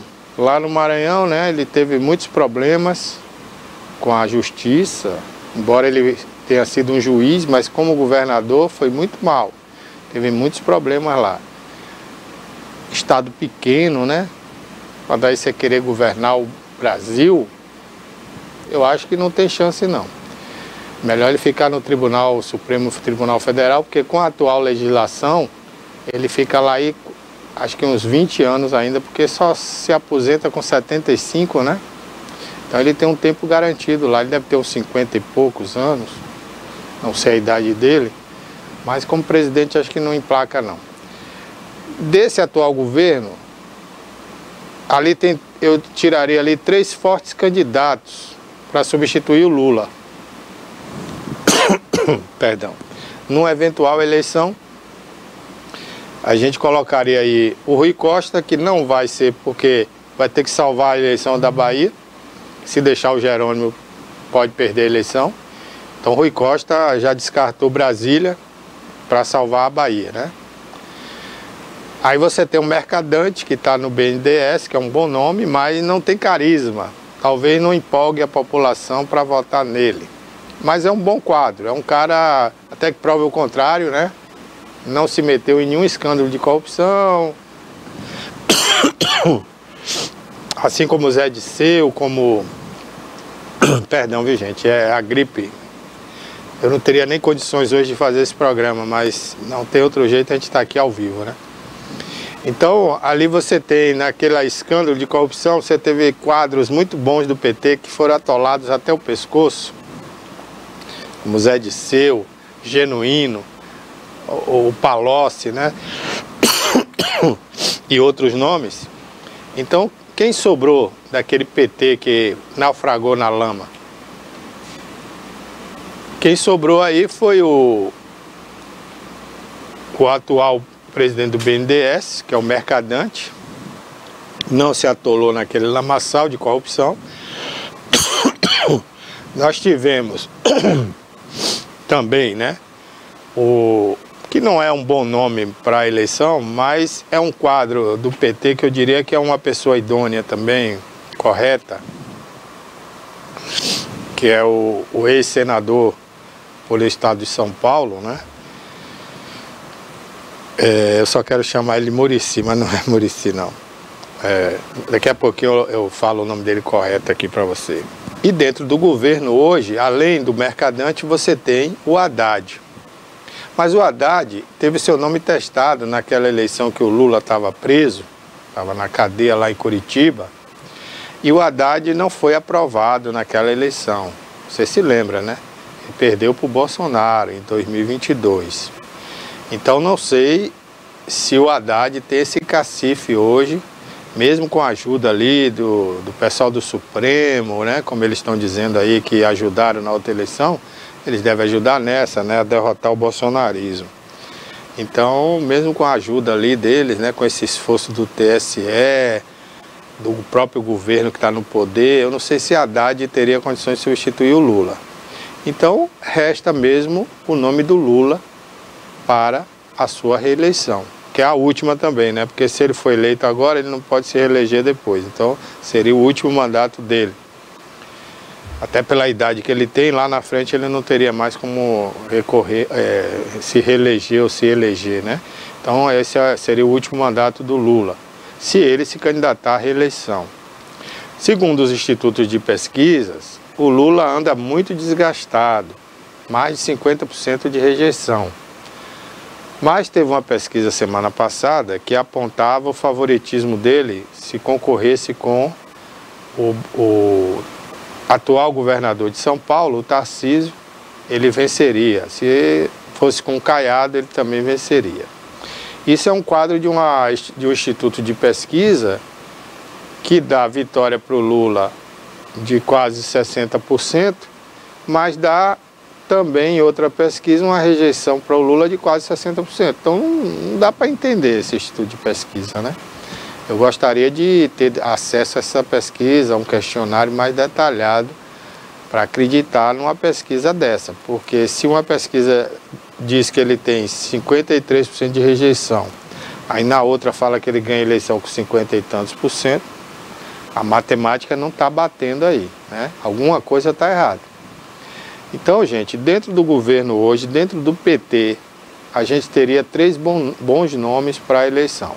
Um está descartado porque quer concorrer ao governo da Bahia para não perder as eleições, que é o Rui Costa.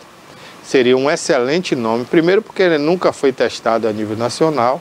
Segundo, porque tem o carinho do Lula. O Lula tem o maior respeito pelo Rui Costa, pelo que ele fez na Bahia. Não foi pouca coisa. O Rui Costa sozinho fez mais governo do que Jacques Wagner em 2 mandatos, 8 anos de governo, e mais do que Jerônimo nesses 3 anos, né?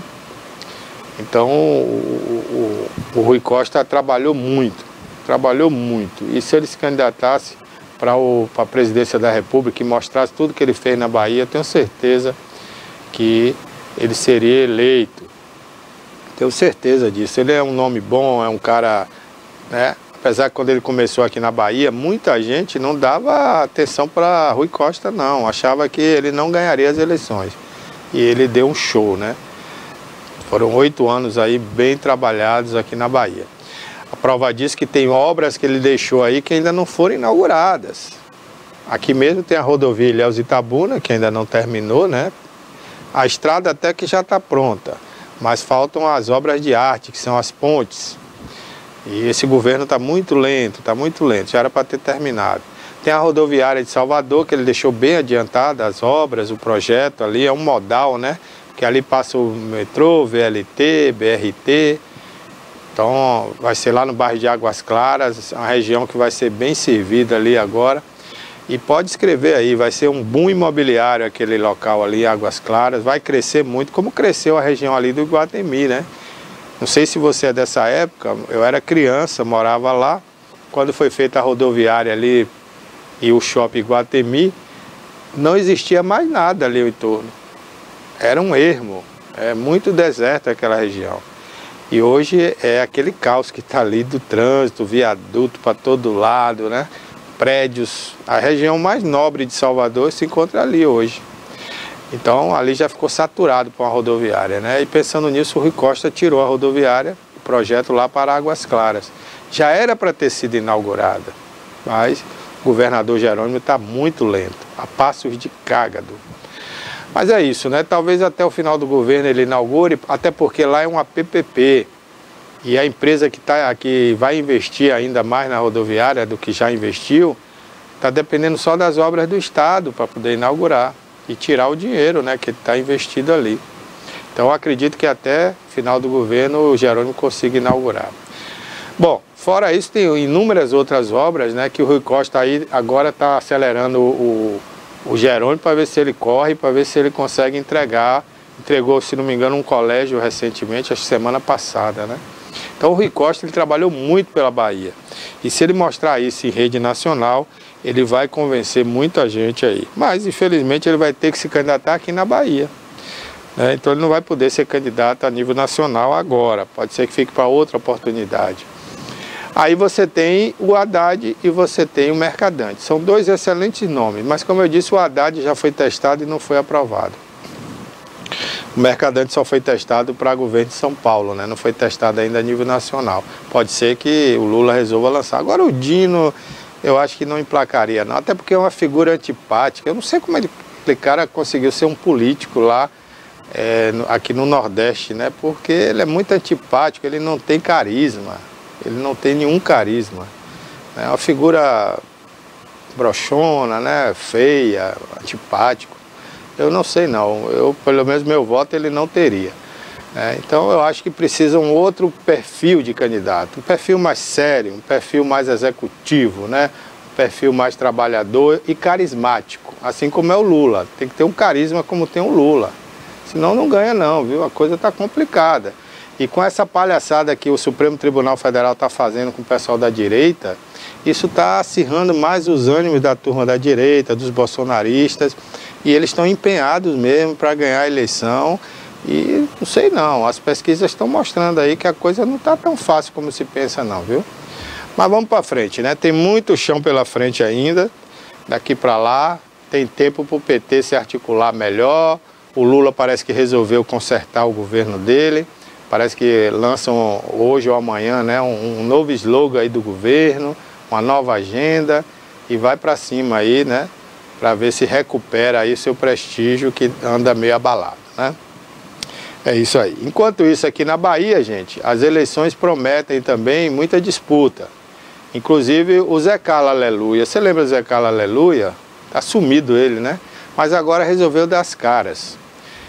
E o Zé Carlos Aleluia pretende ser oposição ao atual governo e já se manifesta aí com a possível pré-candidatura aí ao governo da Bahia. Outro nome é o Marcelo Nilo, que se iludiu muito tempo. Ele fazia parte da base do governo, assim como foi o João Leão, né? Muito tempo, em outro partido, fazendo a base do governo, e achava que o PT iria dar sombra para ele. Ora, desde que eu me entendo por gente que eu conheço o PT, que eu sei que o PT não dá sombra para ninguém. Se ele puder ficar na sombra de alguém, ele fica, mas não dá sombra para ninguém. Como diria Gerdan Rosário, nossa colega de trabalho, né? O PT é igual Mandacaru, não dá sombra nem encosto para ninguém.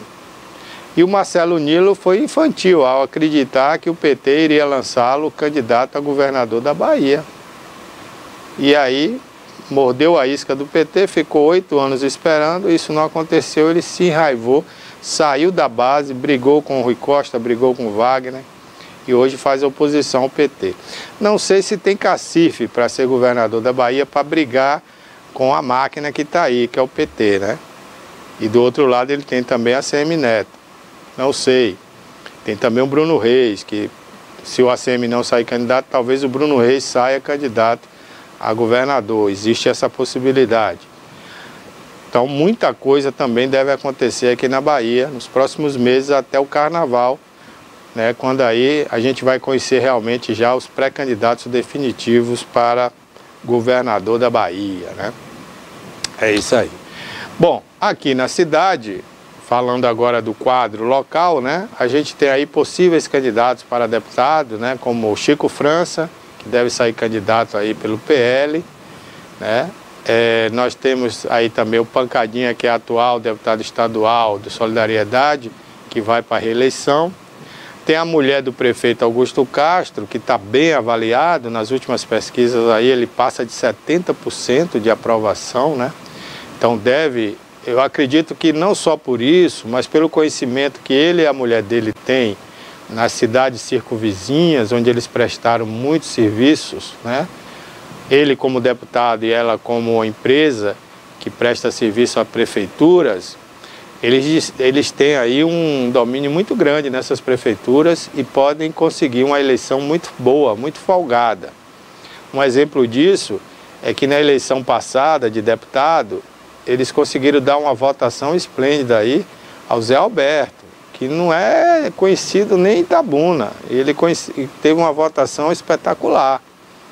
Então a esposa do Augusto é, sem dúvida alguma, favorita a ganhar essas eleições aí como deputada estadual com uma excelente votação. Em Ilhéus, eu acredito que a gente pode não ter a renovação do mandato da Soane da Soane Galvão, que é a esposa do ex-prefeito Mário Alexandre, que também quer ser candidato. Aliás, ele até parece que exigiu que ela não saia candidato em detrimento de uma candidatura dele. Ele estaria indo para o partido, né, Avante.